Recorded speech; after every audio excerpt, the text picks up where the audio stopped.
ہو گیا؟ ماشاء اللہ، ماشاء اللہ، لا قوت الا باللہ، الحمد للہ رب العالمین، الحمد للہ رب العالمین۔ بسم اللہ الرحمن الرحیم۔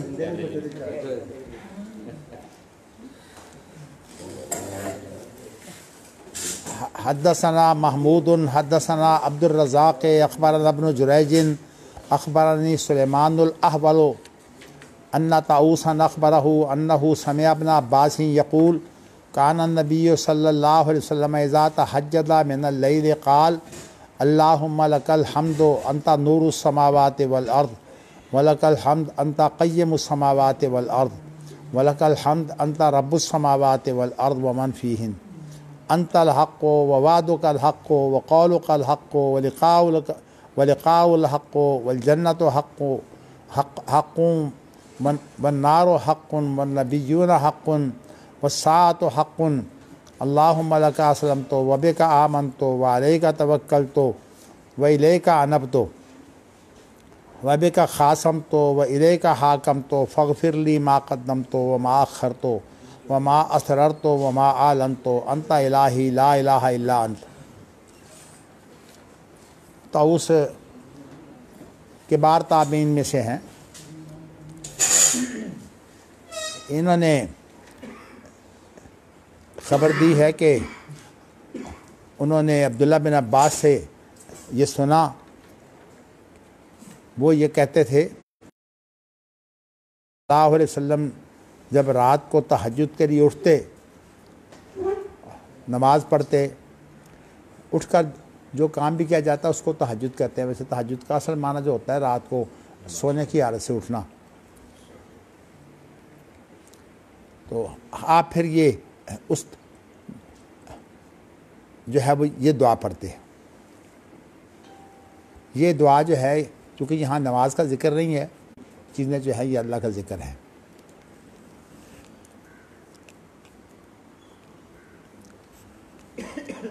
لو جی، تو عبداللہ بن عباس کہتے ہیں کہ نبی اکرم صلی اللہ علیہ وسلم جو ہیں یہ پڑھا کرتے تھے، یہ ذکر الہی ہے کہ اللہ تعریف تیرے لیے ہے، تو آسمانوں اور زمینوں کا نور ہے، تمام تعریفیں جو ہے وہ تیرے لیے ہے، تو آسمانوں اور زمین کو جو ہے وہ سنبھالنے والا ہے، قیم سنبھالنے والے کو کہتے ہیں، اور تعریف صرف تیری ہے، یعنی ہر بات پر اللہ کی تعریف کا کلمہ دہرایا جا رہا ہے۔ جی اچھا جی، انت رب السماوات والارض، تو ان کا خالق بھی ہے، رازق بھی ہے، مالک بھی ہے۔ رب کے تین مفہوم ہوتے ہیں، پیدا کرنے والا، رزق دینے والا، اور پھر اس کا اختیار رکھنے والا۔ اچھا جی، تو آسمان اور زمین اور جو بھی مخلوق ہے، جنات ہوں، فرشتے ہوں، انسان ہوں، تمام کے تمام جو ہے تو ان کا پیدا کرنے والا بھی ہے، ان کو رزق دینے والا بھی ہے، ان کا تو مالک بھی ہے۔ ومن فیہن، میں نے من چونکہ ذوی العقول کے لیے ہوتا ہے، اس لیے میں نے ترجمہ صرف ان چیزوں سے کیا ہے جن کو عقل ہوتی ہے۔ انت الحق، تو خود حق ہے، اور تیرا وعدہ جو ہے وہ حق ہے، اور تیری بات جو ہے وہ حق ہے، اور تیری ملاقات جو ہے وہ حق ہے۔ اب یہ جو ہے نا وہ قول کا الحق، تیرا قول جو ہے وہ حق ہے، یہ ہے اصل میں دلیل کہ اللہ کا کلام جو ہے وہ سچا ہوتا ہے، اور لقاء کا الحق یہ بھی دلیل ہے، لیکن لقاء کے اندر وہ صراحت نہیں ہوتی، لیکن ملاقات میں نے کل آپ کو بتایا تھا کہ یہ جو مقابلہ شخصیہ کی اصطلاح ہے نا ہمارے، تو وہ اصل میں ملاقات کا مقصد بیکار ملاقات نہیں ہوتی، ملاقات کا مقصد جو ہے وہ اپنی جو ہے وہ بات کا اظہار کرنا اور دوسرے کی بات جو ہے وہ سننا، یہ دونوں چیزیں اس میں شامل ہوتی ہیں۔ جنت بھی حق ہے، آگ بھی حق ہے، نبی بھی حق ہیں، اور قیامت بھی حق ہے، موت بھی حق ہے۔ یہ سا کا ترجمہ قیامت بھی ہے، موت بھی ہے۔ ہم تیرے لیے فرمانبردار ہوئے، تجھ پر ہم ایمان لائے، اور تیرے اوپر ہی ہم نے توکل کیا، اور تیری طرف ہی ہم رجوع کرنے والے ہیں، اور تیرے ساتھ ہی یعنی تیری مدد کے ساتھ ہم کسی سے جو ہے وہ نزاع یا الجھاؤ رکھتے ہیں۔ خصام جو ہے یہ الجھنے اور نزاع کو بولتے ہیں۔ وَإِلَيْكَ حَاكَمْتُ، اور فیصلہ بھی ہم تیری طرف لے کر آتے ہیں۔ فَاغْفِرْ لِي مَا قَدَّمْتُ وَمَا أَخَّرْتُ، جو میرے گناہ پہلے گزر چکی ہیں وہ بھی معاف کر دے، اور جو بعد میں آنے والے ہیں وہ بھی معاف کر دے، اور جو میں نے چھپا کر کیے ہیں وہ بھی معاف کر دے، اور جو میں نے ظاہر کیے ہیں وہ بھی معاف کر دے۔ تو میرا معبود ہے اور تیرے علاوہ میرا کوئی معبود نہیں ہے۔ اچھا جی، حدیث واضح ہے، آگے چلیے۔ حدثنا حجاج بن منہار حدثنا عبداللہ بن عمر النمیری حدثنا یونس بن یزید الایلی قال سمعت الزہری قال سمعت عروۃ بن الزبیر وسعید بن المسیب والقمۃ بن وقاص وعبید اللہ بن عبد اللہ عن حدیث عائشہ زوج النبی صلی اللہ علیہ وسلم حین قال لها اہل الافک ما قالوا فبرأہ اللہ مما قالوا وکل حدثنی طائفۃ من الحدیث الذی حدثنی عن عائشہ قالت ولکن واللہ ما کنت اظن ان اللہ ینزل فی براءتی وحیا یتلی ینزل فی براءتی وحیا یتلی ولشانی فی نفسی کان احقر من ان یتکلم اللہ فی بامر یتلی ولکنی کنت ارجو ان یری رسول اللہ صلی اللہ علیہ وسلم فی النوم رؤیا یبرئنی اللہ بہا فانزل اللہ تعالیٰ ان الذین جاؤوا بالافک عصبۃ منکم، یہ 10 آیتیں جو ہے الخبیثون للخبیثات والخبیثون الطیبات للطیبین والطیبون للطیبات، یہ جو آخری آیت ہے یہاں تک جو ہے یہ 10 آیتیں پوری ہوتی ہیں۔ تو جی اس کا مفہوم تو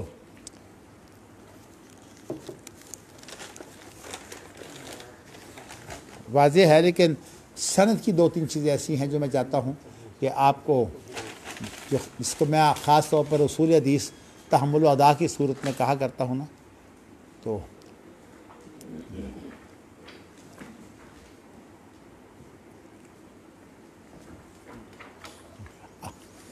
قاری ابو العلا صاحب یہ آپ تقسیم کر دیں آگے، جن کو مل چکے ہیں باقیوں کو تقسیم کر دیں آپ۔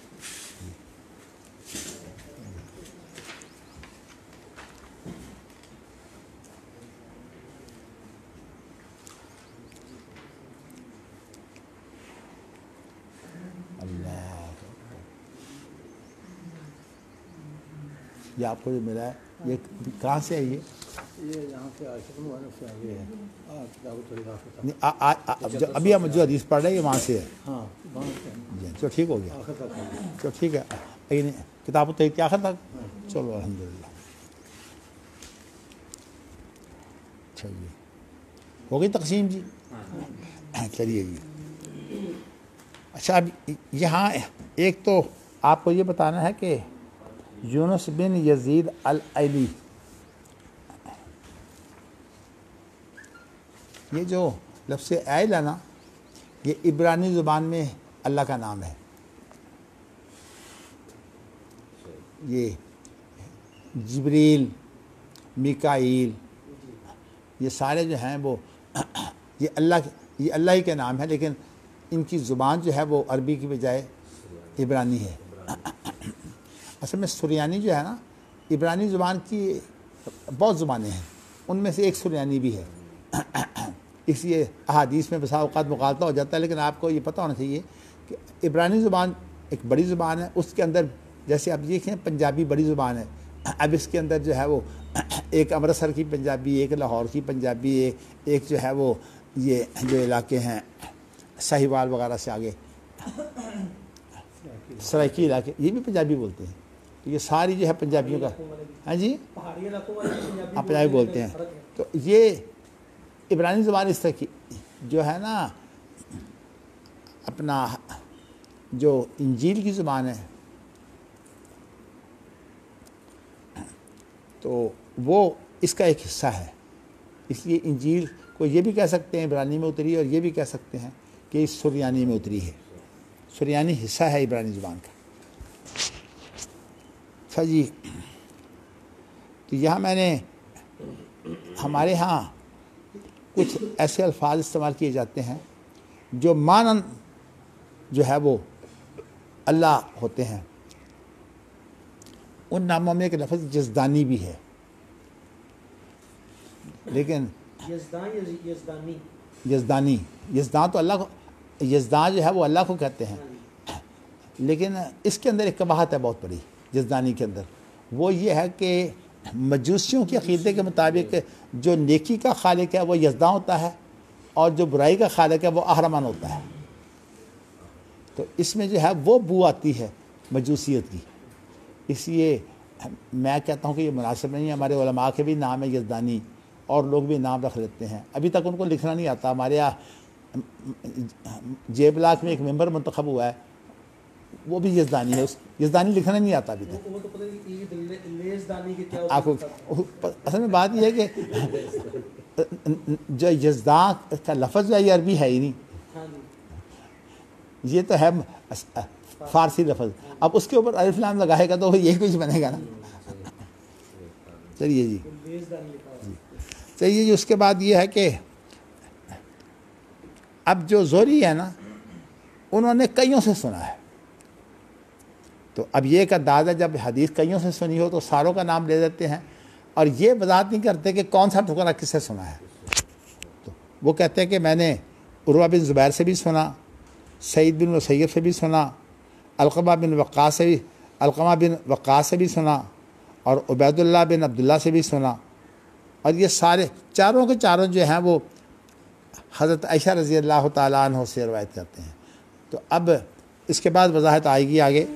تو عائشہ تو اللہ کے رسول کی بیوی ہیں، اور یہ کب کی بات ہے کہ حضرت عائشہ نے اپنے بارے میں وہ بات سنائی جب کہ ان پر جو ہے وہ تہمت باندھی گئی تھی بدکاری کی۔ تو افق کہتے ہیں کسی چیز کو جو ہے وہ تہمت کی صورت میں تیار کرنا۔ ما قالوا، انہوں نے جو بھی کہا،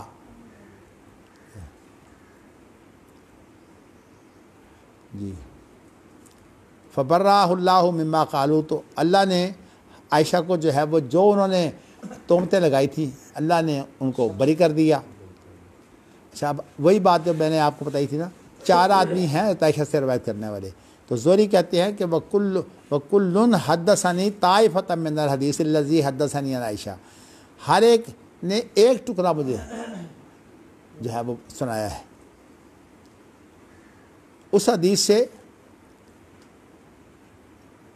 جی، الذی حدثنی عن عائشہ، اور یہ حدثنی کا جو فاعل ہے یہ اصل میں کلن ہی ہے۔ تو کلن جو ہے وہ مطلب ہے کہ ہر ایک نے مجھے ایک ٹکڑا سنایا، وہ جو ہر ایک نے مجھے عائشہ سے سنایا، یعنی یہاں جو ضمیر ہے یہ کلن کی طرف لوٹ رہی ہے۔ تو کل چونکہ لفظاً مفرد ہے، اس لیے اس کی ضمیر اس کی طرف مفرد جا سکتی ہے۔ تو عائشہ کیا کہتی ہیں؟ ولیکن واللہ ما کنت اظن ان اللہ ینظر فی براءتی وحی ان یتلا، کہتی ہیں لیکن میں یہ گمان نہیں کرتی تھی کہ اللہ تعالیٰ جو ہے وہ میری برات میں، میری بریت کے لیے جو ہے وہ ایسی وحی اتاریں گے جو ہمیشہ تلاوت کی جائے گی۔ یہ 10 آیتیں جو ہیں یہ وہی ہیں جو ان کی برات کے لیے ہیں۔ تو کہتی ہیں ولا شانی فی نفسی کان احقر من ان یتکلم اللہ فی بامر یتلا، تو میری جو حالت ہے میرے اپنے نزدیک، شان کا معنی مرتبہ، حالت حاصل آ جاتی ہے، میرا مرتبہ وہ جو تھا وہ میرے بارے میں وہ اس سے کمتر تھا کہ اللہ تعالیٰ جو ہے وہ میرے بارے میں ایک حکم دیں اور وہ حکم جو ہے وہ تلاوت کیا جائے۔ یہاں جو لفظ امر ہے نا، یہ بتایا جا رہا ہے کہ قرآن مجید مخلوق نہیں ہے، اللہ کا حکم ہے۔ اچھا، ولیکنی کنت ارجو، لیکن میری امید یہ تھی کہ نبی اکرم صلی اللہ علیہ وسلم خواب میں کوئی نیند میں کوئی ایسی خواب دیکھیں گے جس کے اندر اللہ تعالیٰ جو ہے وہ مجھے بری کر دیں گے، لیکن قرآن مجید کے اندر آیتیں اتر آئیں اور وہ تا قیامت جو ہے ان کی تلاوت ہوتی رہے، یہ بہت بڑی شان ہے۔ دیکھیے ان کی شان بھی آ گئی، اس سے پہلے حضرت خدیجہ کی شان جو ہے وہ آپ سن چکے ہیں۔ تو فانزل اللہ تعالیٰ، تو اللہ نے اس کو نازل کر دیا۔ میں آپ کو بتا چکا ہوں قرآن مجید کے بارے میں جو ہے وہ، قرآن مجید چونکہ اللہ کا امر ہے، تو اگرچہ عام اللہ کا امر جو ہے وہ کن ہوتا ہے، لیکن قرآن کن بھی کلمہ قرآنی کا ہے نا، انما امرہ اذا اراد شیئا ان یقول لہ کن، یہ بھی قرآن کا حصہ ہے۔ تو کہتی ہیں کہ دوسرا لفظ انزلہ بعلم میں نے آپ کو بتایا تھا کہ قرآن مجید کے بارے میں لفظ انزال بھی استعمال ہو سکتا ہے، اور جو الفاظ ہیں قول کا لفظ بھی استعمال ہو سکتا ہے، ایسے الفاظ سارے استعمال ہو سکتے ہیں، لیکن یہ ہے کہ خلق کا لفظ استعمال نہیں ہو سکتا، اس لیے کوئی قرآن مجید مخلوق نہیں ہے۔ تو امام بخاری جو ہیں وہ قدسی حدیثیں لا کر جو ہے نا، میں نے آپ کو بتایا کہ یہ قدسی کیسے بنتی ہے، من یتکلم اللہ فی بامر یتلی، کہ اللہ کلام کرے۔ اب یہ جو حدیث ہے کہ اللہ تعالیٰ کلام کریں، تو اس اعتبار سے قرآن کی ہے تو ویسے ہی خیر حدیث قدسی سے بھی اوپر کی چیز ہے، لیکن ویسے جو باقی باتیں ہیں وہ حدیث قدسی کے طور پر جو ہے وہ آپ کے سامنے ہیں۔ چلیے جی، حدثنا قتیبۃ بن سعید حدثنا المغیرۃ بن عبد الرحمن عن ابی الزناد عن الاعرج عن ابی ہریرہ ان رسول اللہ صلی اللہ علیہ وسلم قال یقول اللہ اذا اراد عبدی ان یعمل سیئۃ فلا تکتبوها علی حتی یعملها فاذا عملها فاکتبوها بمثلها وان ترکها من اجلی فاکتبوها له حسنۃ وَإِذَا أَرَادَ أَن يَعْمَلَ حَسَنَةً فَلَمْ يَعْمَلْهَا فَاكْتُبُوهَا لَهُ حَسَنَةً فَإِذَا عَمِلَهَا فَاكْتُبُوهَا لَهُ بِعَشْرِ أَمْثَالِهَا إِلَى 700۔ اچھا جی، ابو ہریرہ کہتے ہیں کہ اللہ کے رسول نے فرمایا یقول اللہ، اللہ کہتے ہیں، اب یہ ہے حدیث قدسی، اللہ کہتے ہیں، مفہوم مراد تو اللہ کی ہے، الفاظ حدیث قدسی میں جو ہے وہ لازمی اللہ کے نہیں ہوتے، لیکن مفہوم اللہ کی طرف سے ہوتا ہے، تو گویا کہ اللہ کا مفہوم بھی جو ہے وہ اللہ کا کلام ہے۔ یہ امام بخاری نے بڑی اونچی بات کہی ہے، ہمارے ہاں تو جو ہے وہ جرت نہیں کرتے حدیث کو اللہ کا کلام کرنے کی، لیکن آج سے دیکھیے 1200 سال پہلے کتنی جرت ہو رہی ہے امام بخاری۔ اچھا جی، تو اللہ نے کیا کہا کہ جب میرا بندہ جو ہے وہ ارادہ کرتا ہے کہ وہ کوئی برائی کرے، تو اللہ کا حکم یہ ہوتا ہے کہ تم نے اس کے اوپر یہ برائی لکھنی نہیں ہے، علیہ ہے کہ عام طور پر اس کے خلاف یہ برائی نہیں لکھنی یہاں تک کہ وہ اس کو عمل میں لائے، یعنی اگر عمل میں لے آئے تو پھر برائی لکھی جائے گی، اور جب عمل میں لائے تو فاکتبوہا بمثلہا، اس کے برابر، ایک برائی کے برابر ایک جو ہے برائی لکھی جائے گی۔ وَإِن تَرَكَهَا مِنْ أَجْرِهِ، اور اگر یہ ارادہ کرنے کے بعد جو ہے چھوڑ دے، خوف آ جائے، تو فَاكْتُبُوهَا لَهُ حَسَنَةً، تو اب دیکھیے چھوڑا ہے اس پر نیکی لکھ دی جائے۔ اب یہ ہے اللہ تعالیٰ کا کرم اور فضل۔ اور جب وہ ارادہ کرے کہ یہ تو خیر یہ ہے چھوڑنے پر بھی نیکی، اس کے بعد جب وہ ارادہ کرے کہ نیکی کرے حالانکہ عمل نہیں کیا، تو اس کے لیے بھی ایک نیکی، اب نیکیوں پر نیکیاں لکھی جا رہی ہیں۔ فَإِذَا عَمِلَهَا، جب اس پر عمل کر لے ارادے کے بعد، تو فَاكْتُبُوهَا لَهُ بِعَشْرِ أَمْثَالِهَا إِلَى 700، تو پھر 10 سے لے کر 700 گنا تک جو ہے نیکیاں لکھی جاتی ہیں۔ ہر ایک کی اپنی جو کیفیت ہے، جو قلبی حالت ہے، اور جو خشوع خضوع ہے، اور جو اللہ سے ایک وابستگی اور تعلق ہے، اس کی بنا پر جو ہے ایک چھوٹا سا کلمہ جو ہے، نبی اکرم صلی اللہ علیہ وسلم گھر میں تشریف لائے اشراق کے بعد، تو آپ نے دیکھا کہ تمام بیگمات جو ہیں وہ صبح کی نماز پڑھنے کے بعد جو ہے وہ ورد وظیفہ کر رہی ہیں۔ تو نبی اکرم صلی اللہ علیہ وسلم نے فرمایا کہ تم اس وقت سے بیٹھ کے وظیفہ کر رہی ہو؟ انہوں نے کہا جی ہاں۔ ان کا طریقہ کار ویسے یہ تھا کہ جو بیگمات ہیں نا وہ اشراق پڑھا کرتی تھیں. اللہ کے رسول اشراق اس وقت پڑھتے تھے جب تہجد نہ پڑھیں. اصل میں یہ دو نمازیں جو ہیں ایک دوسرے کا متبادل ہیں. تو اسی لیے نبی اکرم صلی اللہ علیہ وسلم نے جو ہے فتح مکہ کے موقع پر جو ہے وہ تہجد نہیں پڑھی. تو ام ہانی کے گھر میں آپ نے پھر 8 رکعتیں جو ہیں وہ اشراق کی نماز پڑھی تھی. وہ اس لیے کہ تہجد کی جو سنت نماز ہے وہ کم از کم 7 ہے. 7 سے لے کر 11 تک یہ سنت ہے. تو کمی بیشی.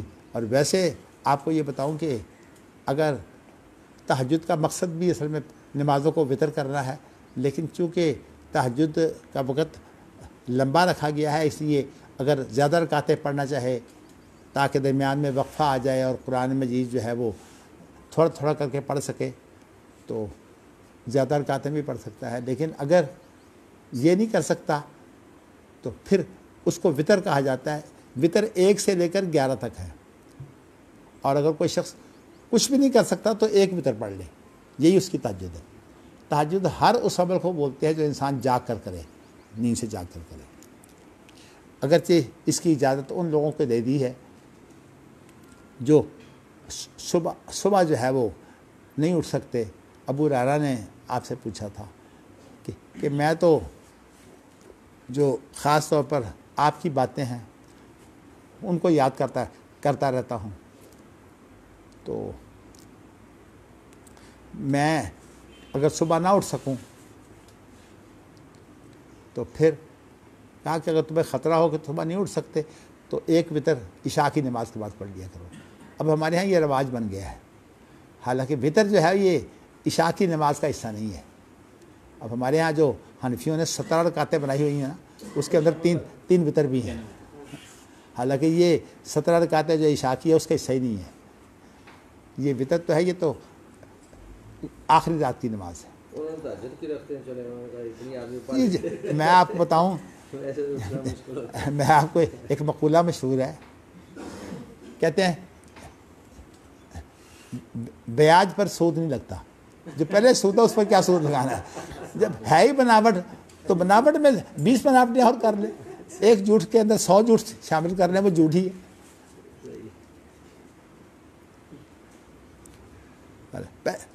پہلے سود جو ہے اس کی کوئی مقدار مقرر نہیں ہوتی، وہ تو دھاندلی ہوتی ہے. اب اس پر مزید سود، اس لیے یہ بھی کہتے ہیں جھوٹ پر بیاج نہیں لگتا. یہ ایک مقولہ بھی ہے کہ جب ایک جھوٹ بول لیے پھر اس کے بعد 100 بولو اس کو سچا کرنے کے لیے. ماشاءاللہ یہ جو خاص طور پر بہانے بناتے ہیں نا لوگ، یہ بات تھی اصل میں وہ ایک جھوٹ کے ساتھ کئی جھوٹ اور ملاتے ہیں جواب دینے کے لیے. چلیے جی.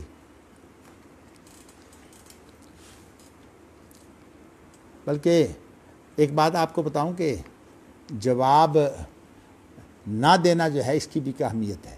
نبی اکرم صلی اللہ علیہ وسلم موجود تھے تو کوئی شخص آیا اور اس نے ابو بکر صدیق کو جو ہے برا بھلا کہنا شروع کر دیا. تو ابو بکر صدیق کچھ دیر تو چپ رہے. جب وہ بہت بڑھ گیا تو ابو بکر صدیق نے پھر جواب دیا. جب جواب دیا تو نبی اکرم صلی اللہ علیہ وسلم وہاں سے اٹھ پڑے. تو ابو بکر صدیق کو یہ خیال ہوا کہ آپ نے میری بات کو ناپسند کیا ہے. تو آپ سے پوچھتے ہیں کہ جی میں نے تو جواب دیا ہے.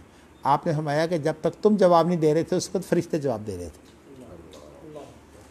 اور جب تم نے جواب دیا فرشتے بھی چلے گئے، میں بھی یہاں سے اٹھ گیا. تو یہ آپ کو بتاؤں کہ ہر چیز کا جواب ضروری نہیں ہوتا، سوائے اس کے کوئی وضاحت ہو، بس وضاحت ہو جائے بس. اس کے بعد یہ جو مناظرہ ہوتا ہے نا، یہ بڑی ایک اہم حدیث ہے ترمذی میں، اور حدیث بھی جو ہے وہ معیاری حدیث ہے. معاذ اللہ قوم بعد ہدن الا اوت الجدل. کوئی قوم جو ہے وہ ہدایت کے بعد گمراہ نہیں ہوتی، لیکن ان کے اندر جو بیماری اثر آتی ہے وہ کیا آتی ہے؟ وہ جھگڑالو بن جاتے ہیں. تو خاص طور پر جب ماں باپ بوڑھے ہو جاتے ہیں تو ظاہر ہے کہ وہ بوڑھے لوگوں میں چڑچڑا پن بھی ہوتا ہے، اور اس کے علاوہ جو ہے وہ اور کمزوریاں بھی آ جاتی ہیں. تو کئی جو ہے ایسے نافرمان جو ہیں وہ چاہتے ہیں کہ جھگڑ کر جو ہے وہ ماں باپ کو چپ کرائیں.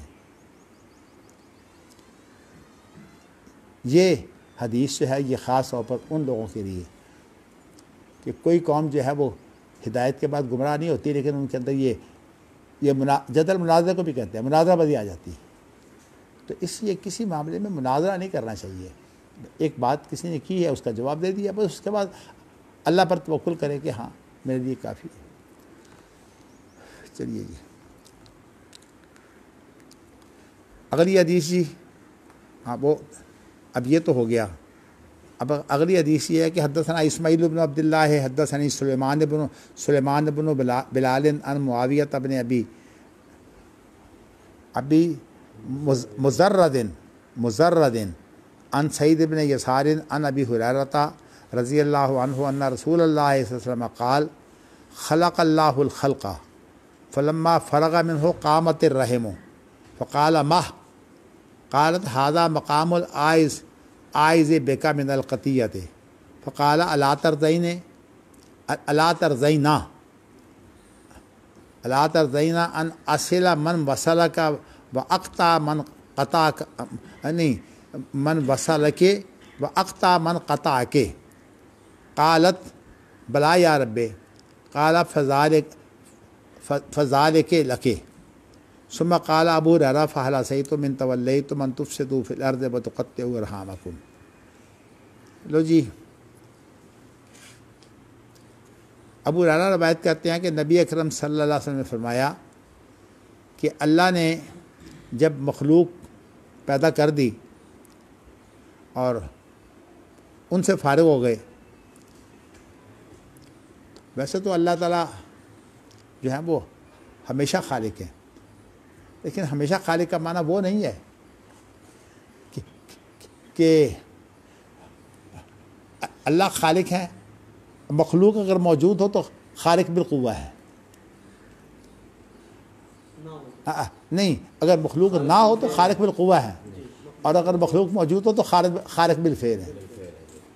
اصل میں ابن اعظم جو بھٹکا ہے نا وہ اس بات سے بھٹکا ہے کہ اگر میں یہ کہوں کہ اللہ خالق ہے، چونکہ وہ منطقی ہے، فلسفی ہے، اور منطق اور فلسفہ سے اس کے اصول بھی سارے منطقی فلسفی ہیں.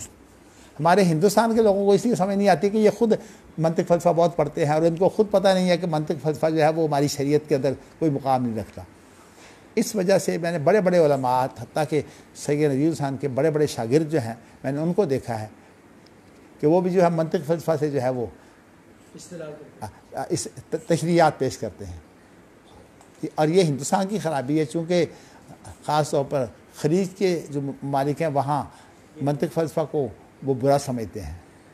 تو اس لیے وہ لوگ جو منطق فلسفہ سے دلیلیں نہیں پکڑتے، تو ان کا زور بھی بہت ہے وہاں. اب چونکہ علماء کی وہاں قیادت ہے، اس لیے تمام عوام کے اندر بھی مزاج یہی ہے، منطق فلسفہ کی بات وہ نہیں کرتے. تو ابن اعظم اصل میں الجھا یہاں سے ہے کہ کیا اللہ کے ساتھ مخلوق ہمیشہ تھی؟ اس لیے کہ یہ جو لفظ قدیم ہے نا یہ منطق کا لفظ ہے، اور قدیم اور اس کے ساتھ جو لفظ ہے نہیں، قدیم کے ساتھ حادث، یہ تمام اصطلاحات جو ہیں یہ منطقی ہیں اور ان کے مفہوم بھی منطقی ہیں. تو اس لیے ان اصطلاحات کو جو ہے وہ خاص طور پر عقیدہ میں قطعاً استعمال نہیں کرنا چاہیے.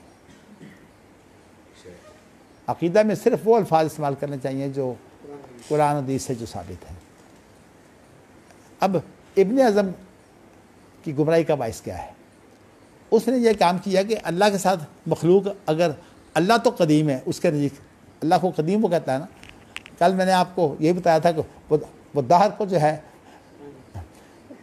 وہ کہتا ہے کہ یہ اللہ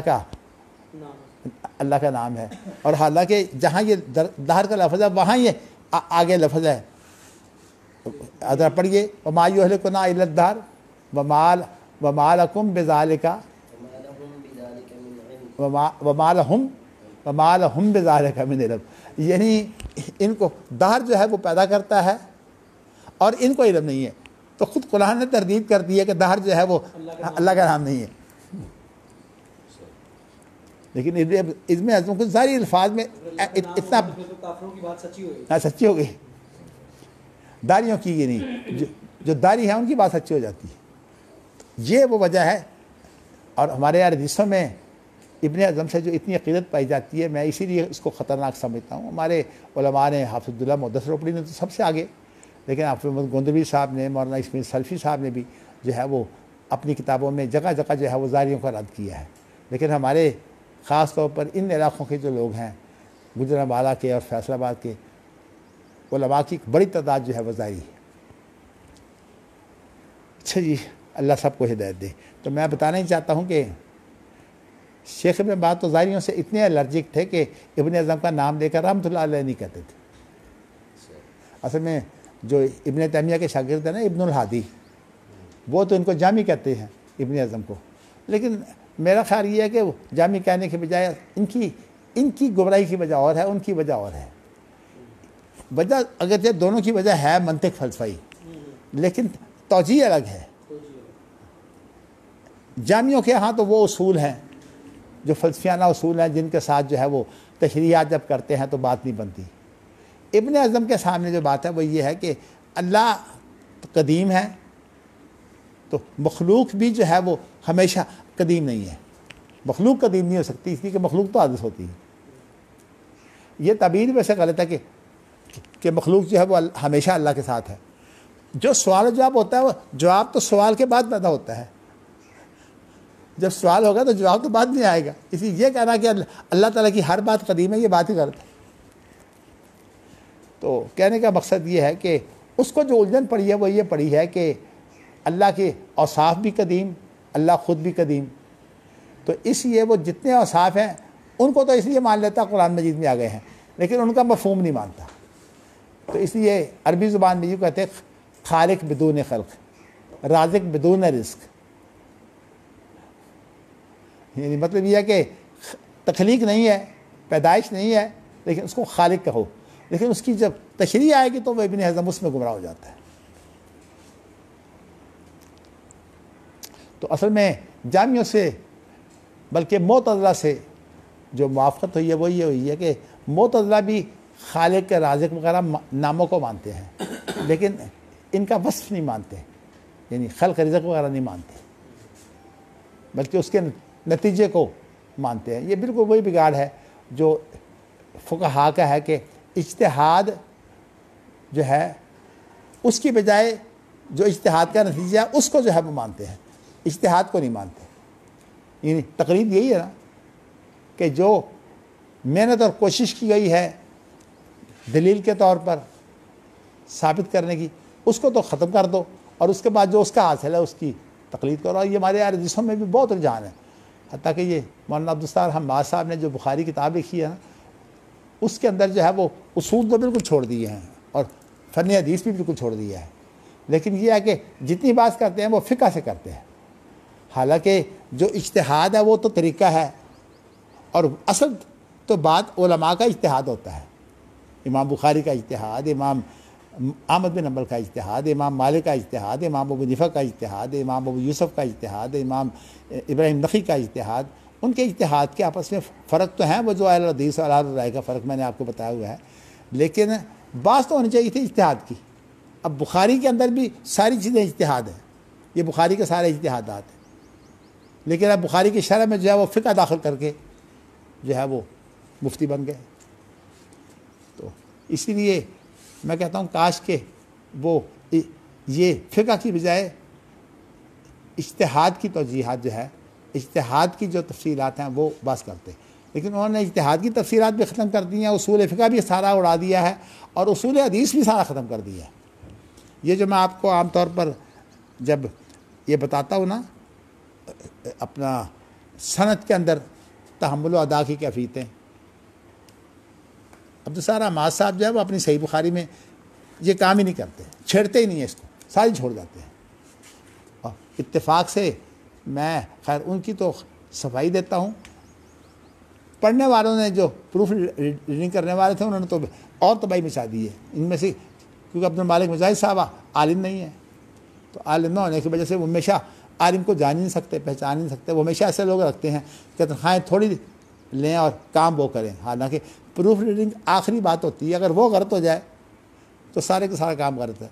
اب ماشاءاللہ آپ میں سے ایک جماعت وہ ہے جنہوں نے قرآن مجید کے 20 مصحف جو ہے وہ تیار کیے.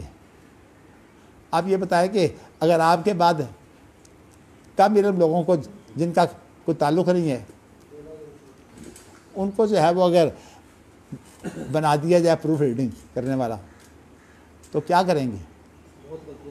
بیڑا غرق ہو جائے گا.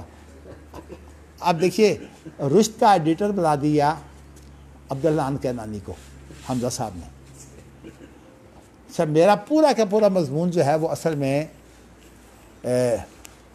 رد ہے یہ داوود ظاہری کا. اس کا جو قیاس کے بارے میں موقف ہے میں نے اس کا رد کیا ہے، اور میں نے امام بخاری کو اس کا بڑا زبردست ناقد بنایا ہے.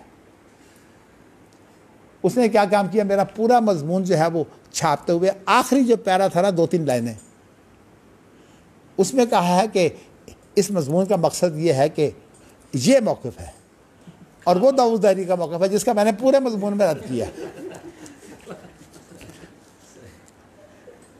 اس لیے میں ویسے صحیح بات ہے کہ حمزہ صاحب ظاہر ہے کہ نہ تجربہ ہے نہ علم ہے. اس لیے جب حمزہ صاحب مجھے کہتے ہیں نا کہ جی رشد کے ایڈیٹر جو ہیں وہ عبد الرحمن عزیزی صاحب ہیں، تو میں کہتا کچھ نہیں، لیکن مجھے خیال آتا ہے کہ عبد الرحمن عزیزی صاحب تو خود قاری نہیں ہیں. ان کو قرات کے جو تحقیقات ہیں خود موجود نہیں ہیں. یہ ایڈیٹر ہو گئے تو اس کا معنی تو یہ ہے، یہ بالکل وہی بات ہوگی کہ بہترین عبارت جو ہے وہ آپ تیار کر کے کسی کو دے دیں اور کہیں کہ بھئی اس کو پڑھ لو، اور اس کے اندر وہ جو ہے وہ نئی نئی چیزوں کو اضافہ کر دیں. وہ مجھے ایک ہنسی والی بات یاد آ گئی. 2 جماعتوں کا آپس میں بڑا گہرا اختلاف تھا، تو اختلاف کی صورت میں جو ہے وہ دونوں کا آپس میں گفتگو ہو رہی تھی. مولانا عبداللہ صاحب بھی موجود تھے، علامہ صاحب بھی موجود تھے، اور ادھر مولانا معین الدین لکھوی بھی، میاں فضل حق بھی. تو اب میاں فضل حق صاحب کی میں بات آپ کو بتانا چاہتا ہوں، اللہ انہیں غریق رحمت کرے، لیکن یہ تاریخی بات ہے اس کی بتانا چاہتا ہوں ورنہ اللہ نہ کرے. وہ کہتے ہیں کہ دیکھو یہ مجھے کہتے ہیں کہ میاں فضل حق صاحب نے طوائف الملوکی پھیلا رکھی ہے. طوائف الملوکی اس کا مطلب یہ ہے میں نے طوائفیں رکھی ہوئی ہیں. اب طوائف الملوکی کا معنی یہ ہوتا ہے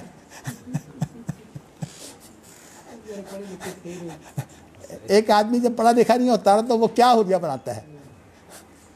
اللہ اکبر، اللہ ہدایت دے. مجھے بڑی ہنسی آئی اس دن.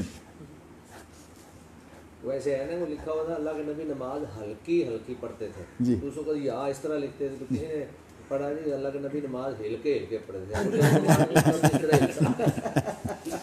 اللہ اللہ اللہ اللہ تو رحم کر. ویسے آپ کو بتاؤں کوئی آدمی جو ہے وہ عربی بالکل غلط پڑھ دے، اس کا ترجمہ غلط کر دے، اسی طرح جو ہے وہ اردو غلط پڑھ دے، کسی کو دکھ نہیں ہوتا. انگریزی زبان کی، حالانکہ انگریزی زبان کی کئی قسمیں ہیں. برطانیہ کی انگریزی اور ہے، امریکہ کی انگریزی اور ہے. انگریزی مختلف ملکوں میں اس کے اپنے اپنے انداز ہیں. اب دیکھو نا اتنا فرق ہے. شیڈول ہے نا، لفظ شیڈول، اس کو جو ہے وہ امریکہ والے نہیں برطانیہ والے پڑھتے ہیں سیکچول. اب شیڈول اور سیکچول کا لفظ کتنا فرق ہے. جو اپنا الفاظ حروف ہیں وہی ہیں، مطلب سپیلنگ وہی ہے، لیکن سیکچول. تو میں عام طور پر جو ہے وہ ہاسپٹل اور ہسپتال جی ہاں نہیں وہ تو خیر اردو، وہ اردو میں. اور ایک بڑی بات اور بھی، جو عرب ملک ہے نا وہ جب پڑھتے ہیں نا تو وہ نئے نہیں پڑھتے، مطلب نیشنل نہیں کہتے، وہ کہتے ہیں نیشنل. یہ جو یس ہوتا ہے اس کو بھی یا کئی لوگ ابھی یا کرتے ہیں. یا بہت کچھ ہے جی. میں آپ کو بتانا سے میں چاہتا ہوں کہ یہ لوگ قراتوں کے منکر ہیں، حالانکہ اپنی زبان میں ایک ہی زبان کے کتنے لہجے ہیں.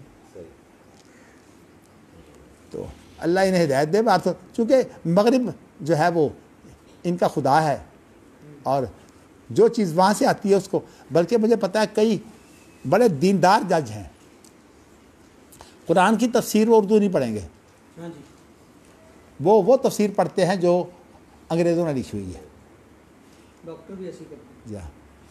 تو میرے ایک شاگرد ہیں, اسے بہت سینئر ہائی کورٹ کے جج ریٹائر ہوئے ہیں, ان کا بیٹا جو ہے وہ DIG ہے پولیس میں.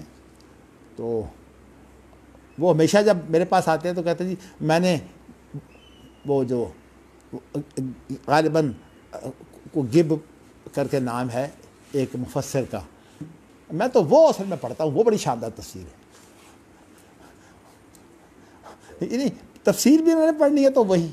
اچھا آپ کوئی اردو تفسیر پیش کریں گے وہ عزت نہیں ہوتی, انگریزی لیا واہ واہ جی واہ واہ جی تو کمال ہو گیا, واللہ امریکان ہوا. ہمارے پروفیسر افسر اللہ صاحب بڑے نخرے اتارا کرتے تھے. تو خیر آپ جو ہے وہ, ہمارے پاس وقت نہیں ہے ورنہ آپ کو ان کے لطیفے سناؤں تو بڑے بڑے لطیفے سناتے. کہتے تھے وہ حاجی مویا وہ پانی دینے والے حاجی مویا بس پاکستانی دیکھتے ہیں کون حاجی مر گیا ہے. اللہ اکبر. چلیے جی اگلی حدیث جو ہے کہ حدثنا مسدد حدثنا سفیان عن صالح عن عبید اللہ عن زید بن خالد قال مطر النبی صلی اللہ علیہ وسلم فقال قال اللہ اصبح من عبادی کافر بی و مومن بی. لو جی, زید بن خالد روایت کرتے ہیں کہ حدیبیہ کی موقع پر بات ہے, یہاں حدیبیہ کا ذکر نہیں, دیگر حدیثوں میں ذکر ہے. حدیبیہ کے موقع پر جو ہے وہ بڑی سختی تھی, پانی نہیں مل رہا تھا, تو اللہ تعالیٰ نے بارش برسا دی اور اس بارش کی وجہ سے جو ہے وہ پھر پانی مل گیا ان کو بیچاروں کو. اللہ اکبر. تو اللہ کے رسول نے کیا فرمایا, قال اللہ کہتے ہیں. اب یہ ہے حدیث قدسی. یعنی اگرچہ میں یہ نہیں کہتا کہ یہ الفاظ بھی اللہ کے ہیں, اس لیے کہ پتہ نہیں ہے اللہ کے الفاظ کے لیے تو دلیل کی ضرورت ہے کہ اللہ کے الفاظ ہے. کہ حدیث قدسی کا معنی یہ کہ مراد اللہ کی ہے اور اللہ کی مراد ہے, اور اللہ کی مراد جو ہے وہ جب اللہ کے نام کے حوالے سے پیش کی جائے گی پھر حدیث قدسی ہوتی ہے, اور اگر اللہ کی مراد اللہ کے نام کے حوالے سے پیش نہ کی جائے تو وہ حدیث قدسی نہیں کہلاتی, اس کو پھر عام حدیث اور سنت کہتے ہیں. وہ کیا ہے, اللہ کی بات کیا ہے کہ میرے کچھ بندوں نے صبح کی اور کفر کی حالت میں صبح کی, اور کچھ لوگوں نے جو ہے وہ ایمان کی حالت میں صبح کی. اچھا جی, اب اس کی تشریح دیگر حدیثوں میں موجود ہے کہ جنہوں نے یہ کہا کہ ہمیں جو بارش ہوئی ہے فلاں کھیتی کی تبدیلی سے بارش ہوئی ہے, یہ ایک سابقہ تعبیر ہے بارش کے بارے میں کہ جو مختلف آسمان کے اوپر جو ہیں وہ خاص جگہ ہیں جن کو کھیتیاں کہتے ہیں, تو ان کی تبدیلی سے جو ہے وہ بارش ہوتی ہے. تو جنہوں نے کہا کہ اس کو عربی زبان میں نو کہتے ہیں حمزہ کے ساتھ, تو جس نے یہ کہا کہ فلاں کھیتی کی وجہ سے بارش ہوئی ہے وہ تو کافر ہو گیا, اور جس نے یہ کہا کہ اللہ نے بارش برسائی ہے وہ ایمان والا ہے. چلیے جی, یہ حدیث قدسی آ گئی, اس لیے میں جلدی پڑھ رہا ہوں کہ دلیل صرف حدیث قدسی کی چاہیے میں. اخبرنا ابو الیمان اخبرنا شعیب حدثنا ابو الزناد عن الاعرج عن ابی ہریرہ ان رسول اللہ صلی اللہ علیہ وسلم قال اللہ انا عند ظن عبدی بی. آپ نے فرمایا کہ اللہ کہتے ہیں, حدیث قدسی بن گئی نا. اللہ کیا کہتے ہیں کہ بندہ جیسا میرے ساتھ گمان رکھے میں اس کے ساتھ کرتا ہوں. یہ بہت زبردست کربہ ہے. عام طور پر جب انسان جو ہے نا یہ اللہ پر اچھا گمان رکھے تو اس کے اندر جرأت پیدا ہوتی ہے, اور اگر اللہ پر اس کا گمان اچھا نہ ہو تو وہ آدمی بزدل ہوتا ہے. اس لیے ہمیشہ جو بزدل آدمی ہے اس کے وعدے کا کوئی اعتبار نہیں ہوتا. اور ہمارے یہاں مشہور ہے کہ بزدل عام طور پر وہ ہوتے ہیں جن کی بیویاں ان پر سوار ہوں. بیویاں جب سوار ہوتی ہیں نا تو وہ اتنی خوفناک ہوتی ہیں کہ ان کا مزاج بن جاتا ہے. جب لوگوں سے وہ بات کرتی ہیں تو ان پر بھی وہ پھر سواری کرتے ہیں. بلکہ تجربے ایسے ہیں کہ خاوند پر تو وہ حکومت کرتی ہیں، وہ باپ پر بھی حکومت کرنے کی کوشش کرتی ہیں. یہ عورت کا مزاج ہے. جب ایک دفعہ اس کو شے مل جائے نا اس کے بعد مرد وہاں کچھ نہیں ہوتا. جوانی کی عمر تو خیر گزر ہی جاتی ہے، مرد کہتا ہے کہ جی بھی چلیے جی میں نے چسکے لینے ہیں، لیکن جب بڑھاپا آتا ہے اس وقت پھر اس وقت حالات آتے ہیں خطرناک کہ بیویاں کیا کچھ کرتی ہیں. چلیے جی اب یہ آپ کو بتا رہا ہوں کہ گمان، حقیقت یہ ہے کہ میں ڈپریشن کا مریض ہوں، اور ڈپریشن کی اصل بات یہ ہے کہ اس کے اندر ہوتی ہے خوف، تشویش، تذبذب بھی. تو اللہ کا شکر ہے کہ علم میں مجھے تذبذب نہیں ہے، لیکن ویسے میں دیگر معاملات میں بہت زیادہ تذبذب کا شکار ہوتا ہوں. تو جب میں تذبذب کا شکار ہوتا ہوں تو اس وقت پھر میری حالت بڑی خراب ہوتی ہے. تو اس وقت پھر میں وہ تمام آیتیں جو قرآن مجید میں موجود ہیں جن کے اندر اللہ کی رحمت کا ذکر ہے، وَمَن يَقْنَطُ مِن رَحْمَتِ رَبِّهِ إِلَّا الضَّالُّونَ إِنَّهُ لَا يَأْسُ مِن رَوْحِ اللَّهِ إِلَّا الْقَوْمُ الْكَافِرُونَ قُلْ يَا عِبَادِيَ الَّذِينَ أَسْرَفُوا عَلَىٰ أَنفُسِهِمْ لَا تَقْنَطُوا مِن رَحْمَتِ اللَّهِ إِنَّ اللَّهَ يَغْفِرُ الذُّنُوبَ جَمِيعًا. حتیٰ کہ اتنی مایوسی طاری ہوتی ہے کہ صبح اگر اللہ تعالیٰ مجھے وقت پر اٹھا دے تو بسا اوقات اتنی مایوسی ہوتی ہے کہ دعا کرنی مشکل ہو جاتی ہے. پھر یہ کلمے میں بار بار جو ہے وہ پڑھتا ہوں، بار بار پڑھتا ہوں، اور خاص طور پر پھر یہ کلمے بار بار پڑھتا ہوں، اللہ اکبر، اللہ اکبر، لا الہ الا اللہ، واللہ اکبر، اللہ اکبر، وللہ الحمد. یہ قاری زبیر صاحب بڑے تیز ہیں. میں جب وضو کرتا ہوں تو اس وقت بھی میں کلمے پڑھ رہا ہوتا ہوں، اس لیے کہ مجھے وضو بھی بارہ معلوم ہوتا ہے ڈپریشن کی حالت میں. صبح کی تو قاری صاحب مدنی صاحب تو وہ تو خانے میں بھی جا کے جو ہے وہ اللہ اکبر، اللہ اکبر پڑھتے ہیں. بھئی میں تو اصل میں اپنا ڈپریشن کا علاج کر رہا ہوتا ہوں. تو اللہ کا شکر ہے کہ ڈپریشن کے باوجود اللہ نے مجھے جو ہے وہ جرأت دی ہوئی ہے. میں نہیں پرواہ کرتا. جب کرتا ہوں اللہ پر توکل کر لیتا ہوں الحمدللہ. تو حالانکہ ڈپریشن کا میرا ایک بڑا گہرا دوست تھا، میرے ساتھ کرکٹ کھیلا کرتا تھا. وہ اس مرض کا شکار تھا ہمارے جے بلاک میں ہی. اس کا نام اختر تھا. کمرے میں داخل ہو کر اس نے اپنے آپ کو آگ لگا لی، جل گیا، پوری کوٹھی چل گئی. ہمارے جے بلاک پہ جو دوسری لائن ہے جو مسجد رحمانیہ جو ہے اس کے قریب والی جو لائن ہے اس میں وہ مسلمان جو ہوتا ہے نا وہ اللہ کو ہمیشہ پسند ہوتا ہے.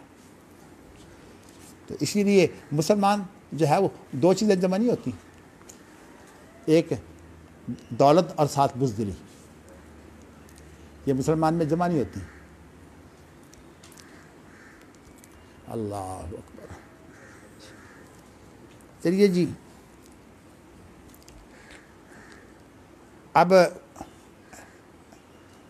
یہ تو آپ نے کہ میں اپنے بندے کے گمان کے ساتھ ہوتا ہوں، اس لیے اچھا گمان جو ہے وہ رکھنے کی کوشش کرنی چاہیے. انسان کو ہمیشہ رجائی ہونا چاہیے. اچھا جی حدثنا اسماعیل حدثنی مالک عن ابی الزناد، یہ تو میں پڑھ دیے نہیں یہ نہیں پڑھی.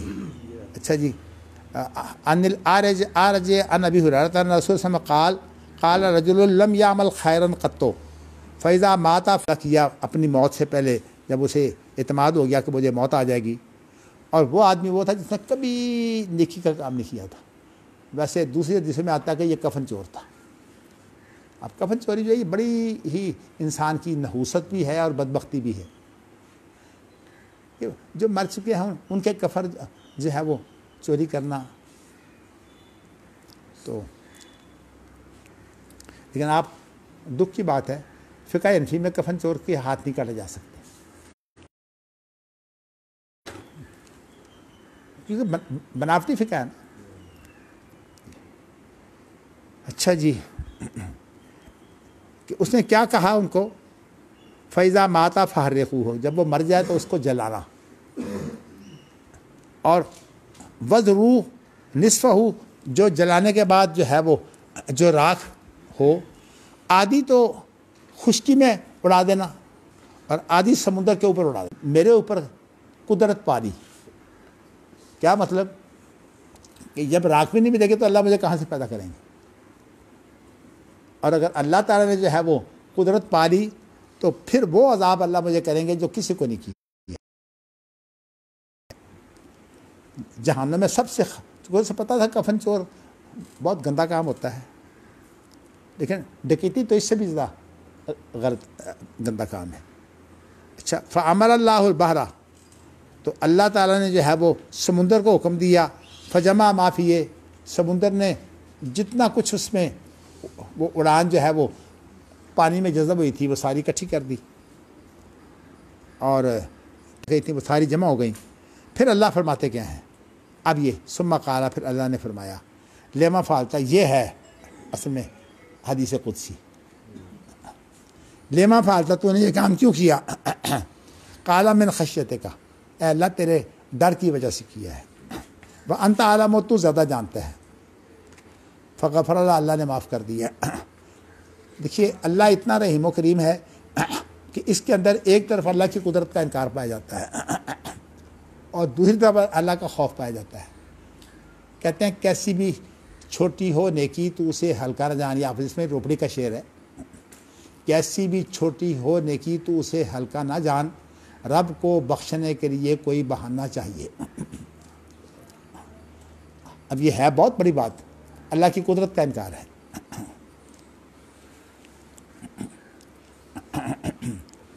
تو اب اللہ کا جو خوف ہے، ویسے ایمان تو خوف اور قدرت کے درمیان ہوتا ہے۔ اللہ تعالیٰ چونکہ ارحم الراحمین ہے، اسے کون روک سکتا ہے؟ اس لیے میں نے کہا تھا کہ اللہ کے لیے کوئی اصول ضابطہ نہیں ہے، مشرک کو چاہے معاف کر دے، قدرت کا انکار کرنے والا اس کو معاف کر دے، یہ کفر ہے قدرت کا انکار۔ اللہ تعالیٰ نے اسے بخش دیا۔ یہ مثالیں جو یہ بتاتی ہیں کہ لا الہ الا اللہ کے بعد جو اللہ تعالیٰ کے اتقاء اور رحمان ہیں، جن کو اللہ نے جو ہے وہ مٹھی میں آزاد کرنا ہے، اس کے لیے کوئی قید نہیں ہے، جس کو چاہے اللہ تعالیٰ جو ہے وہ معاف کر دے۔ چلیے جی، حدثنا احمد بن اسحاق حدثنا عمرو بن عاصم حدثنا حمام حدثنا اسحاق بن عبد الله سمعت عبد الرحمن بن ابي امرة قال سمعت ابا هريرة قال سمعت النبي صلى الله عليه وسلم قال ان عبدا اصاب ذنبا وربما قال اذنب ذنبا فقال رب اذنبت ذنبا وربما قال اصبت فاغفر، فقال ربه اعلم عبدي ان له ربا يغفر الذنب ويأخذ به، غفرت لعبدي ثم مكث ما شاء الله ثم اصاب ذنبا او اذنب ذنبا فقال جی رب اذنبت او اصبت آخر فاغفره، فقال اعلم عبدي ان له ربا يغفر الذنب ويأخذ به، غفرت لعبدي ثم مكث ما شاء الله ثم اذنب ذنبا وربما قال اصاب ذنبا، فقال رب اصبت او قال اذنبت آخر فاغفر لي، فقال اعلم عبدي ان له ربا يغفر الذنب ويأخذ به، غفرت لعبدي ثلاثا فليعمل ما شاء۔ ویسے اللہ کی رحمت کی امید جو ہے یہ انسانوں کو بڑا گناہ کرواتی ہے، جیسے میں نے آپ کو بتایا تھا نا کہ بین جناب انسان سے بڑے بڑے علماء گمراہ ہوئے کہ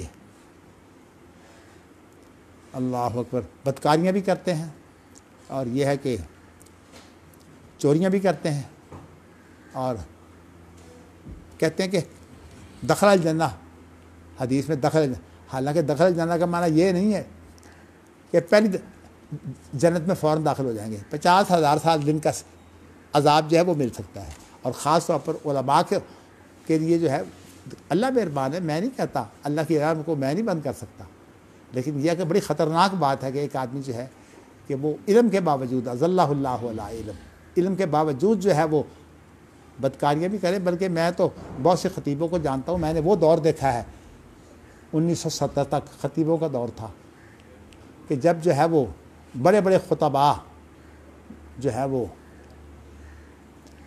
جو ہے وہ بدکار ہوا کرتے تھے۔ میرا دل نہیں چاہتا کہ میں جو میرے ساتھ واقعات پیش آئے ہیں میں آپ کو بتاؤں خطیب کس طرح بدکار ہوتے ہیں، مجھے عملاً اس کا تجربہ ہوا ہے۔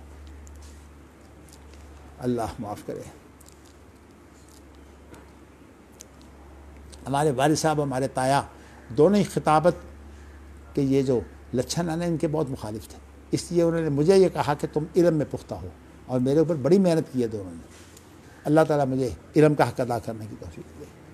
چلیے جی، تو اب ترجمہ تو بڑا آسان ہے کہ جب بندہ گناہ کرتا ہے، اب امام بخاری الفاظ جو ہے وہ راوی کے بیان کر رہے ہیں کہ راوی نے اصاب ذنبن کہا، اور بسا اوقات یہ بھی کہا اذنب ذنبن، اور پھر اس کے بعد کہا رب میں نے گناہ کیا ہے، اور یہ بھی کہا کہ اصب تو میں گناہ تک پہنچا ہوں، اللہ معاف کر دے۔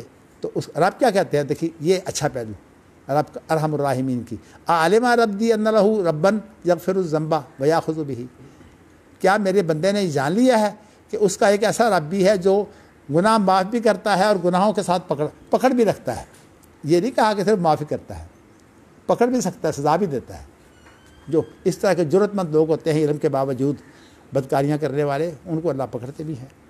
غفرت لعبدی، میں نے اپنے بندے کو معاف کر دیا، ثم مکث ما شاء اللہ۔ یہ اصل میں حدیث جو ہے یہ ایک ہی بات کا بار بار تکرار ہے کہ 3 دفعہ یہ کہا گیا ہے کہ وہ کہتا ہے کہ میں گناہ کو پہنچا ہوں یا میں نے گناہ کیا ہے، تو اللہ تعالیٰ پھر بھی وقفے سے جب گناہ کرتا ہے تو یہ گناہ اللہ معاف کرتے رہتے ہیں۔ بلکہ حدیث میں یہ ہے کہ اگر ایک آدمی دن میں 70 مرتبہ بھی گناہ کرے، ویسے وہ حدیث ایسی ہی ہے، اس معیار کی نہیں ہے، اس سے کوئی یہ نہ سمجھے کہ میں تو سارا دن بدکاریاں ہی کرتا رہوں اللہ معاف کرتا رہے گا، یہ بات نہیں ہے۔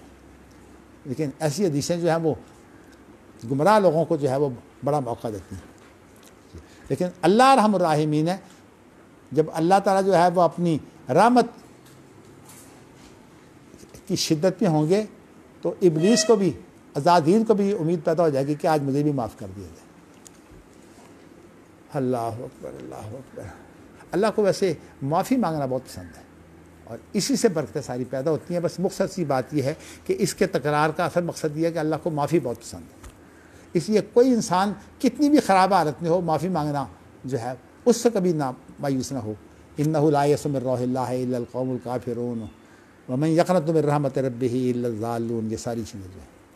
چلیے جی، حدثنا عبداللہ بن ابی الاسود حدثنا معتمر سمیت ابی حدثنا قتادۃ عن عقبۃ بن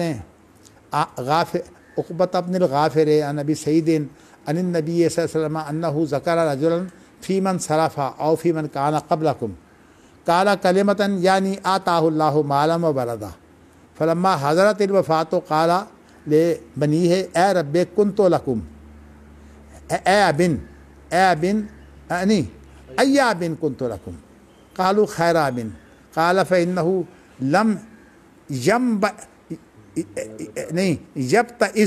یبتئر او لم یبتئس عند اللہ خیرا وإن یقدر اللہ علی یعذبہ فانظروا اذا مت فاحرقونی حتی اذا صرت فہما فاسحقونی او قال فاسحقونی فاذا کان یوم ریح عاصف فذرونی فیہا۔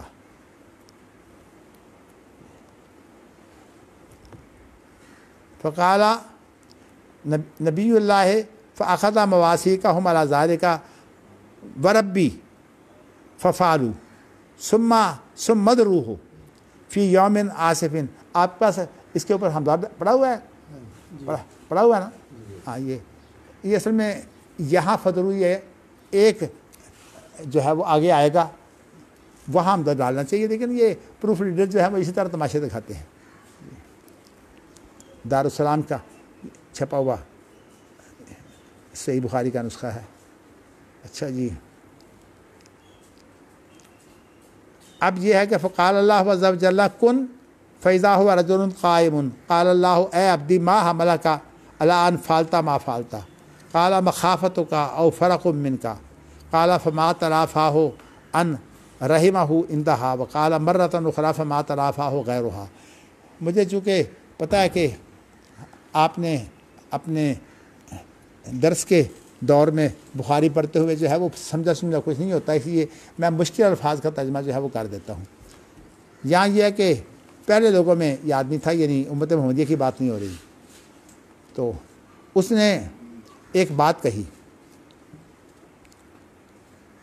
وہ بات یہ کہی کہ اس کو اللہ نے بہت مال اور اولاد دی تھی، بڑی اولاد اور بڑا مال۔ جب اس کی وفات کا وقت آیا تو وہ اپنے بیٹوں سے کہتا ہے کہ تم یہ بتاؤ کہ میں کیسا رب تھا، میں کیسا باپ تھا، ایا بن کنتو، میں کیسا باپ تھا۔ اب ظاہر ہے کفن چور تھا لیکن کرتا تو اولاد کے لیے تھا نا سارے کام۔ تو انہوں نے کہا بہت اچھا باپ تھا، اولاد کو تو ملنا چاہیے، حرام ملے یا حلال۔ اور یہ اولاد کی سوچ بالکل یہی ہوتی ہے، اولاد جو ہے وہ بڑے باپ کی جو اولاد ہوتی ہے ہمیشہ وہ محنتی کم ہوتی ہے، اور اس کی سوچ یہ ہوتی ہے کہ یہ جو کچھ بھی ہے یہ ہمیں ملنا چاہیے، محنت کرنے کے لیے تیار نہیں ہوتے۔ اسی لیے قرآن مجید میں آتا ہی یخرج المیت من الحی، کہ اللہ تعالیٰ جو ہے وہ زندوں سے مردہ پیدا کرتے ہیں۔ مراد یہ ہے کہ بڑے لوگوں کی اولاد جو ہے وہ اکثر نااہل ہوتی ہے، اس لیے کہ جب محنت نہ کرے اس کے اندر صلاحیت بڑھتی نہیں ہے۔ لیکن سمجھدار ماں باپ جو ہیں وہ اپنی اولاد کو محنتیں کرواتے ہیں۔ اللہ کا شکر ہے ہمارے باپ نے اتنی زیادہ محنت کروائی، 1000 بیٹھک 500 ٹن روزانہ نکالنا یہ کسی عام آدمی کا کام ہی نہیں ہے، اور وہی چیزیں جو ہیں وہ آج بڑھاپے میں بھی کام آ رہی ہیں۔ چلیے جی، تو اس کے اندر جو الفاظ مشکل ہیں، میں فَإِنَّهُ لَمْ يَبْتَئِرْ، یہ اصل میں بَعَرَ يَبْعَرُ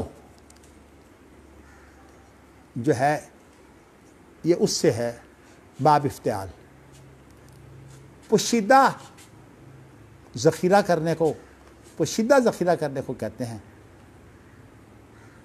اب ابتعارا یبتعر، تو مراد یہ ہے کہ اس نے کوئی مال و دولت تو بڑا کچھ اس نے ذخیرہ کیا ہوا تھا، اس نے کوئی پوشیدہ ذخیرہ نہیں کیا تھا۔ پوشیدہ کون سا ہوتا ہے؟ جو اللہ کے پاس جاتا ہے۔ تو پوشیدہ کوئی ذخیرہ نہیں کیا ہوا تھا، کیا مطلب کوئی نیک کام نہیں کیا ہوا تھا۔